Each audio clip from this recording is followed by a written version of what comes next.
পরিবারের খরচ বহন করার জন্য চিন্তায় আখিরাতের কাজে পিছিয়ে যাচ্ছে। এখন প্রশ্ন হলো কিভাবে ব্যবসা ও আখিরাত সমতা রক্ষা করে আখিরাতে লাভবান হওয়া যায়। আল্লাহু আকবার। চিন্তা করবেন যে প্রতিদিন যে খরচ কমানো যায় কি করে, বাসার মধ্যে বাড়ানো চিন্তা করবেন না, বুঝলেন কিনা। এর জন্য দরকার হচ্ছে স্ত্রী, পরিবার, পরিজনকে আখিরাতমুখী করা, কারণ আপনি একা পারবেন না। এই জন্য সবচেয়ে বড় দরকার ওদেরকে আখিরাতের মুখী করুন। প্রত্যেকটা কথাই বলবেন যে এগুলি আজকে মরে গেলে কালকে নাই, আখিরাতের কাজ আমরা কি করতে পেরেছি। এটা যদি আসে তখন দেখবেন যে ছিঁড়া জুতা নিয়েও স্ত্রী অভিযোগ করবে না, আর ছিঁড়া জামা নিয়েও ছেলে অভিযোগ করবে না।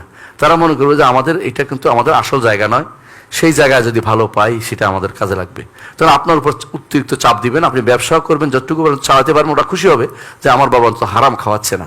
আপনার তখন ব্যবসাটাও আপনার ইনভেস্টের ভিতরে পড়ে যাবে, ব্যবসাটা তো ইনভেস্টের ভিতরে পড়ে যাবে, তখন আখিরাতমুখী কাজ হয়ে যাবে সবটা। এই জন্য চেষ্টা করবেন নিজের পরিবারকে ভালো করে বোঝাতে, নিজেকে অন্তরকে প্রবোধ দিতে যে আমি যা করছি যেন একটু দুনিয়ার জন্য না হয়, পুরোটা যেন আখিরাতমুখী হয়। আল্লাহ আমাদের কবুল করুন।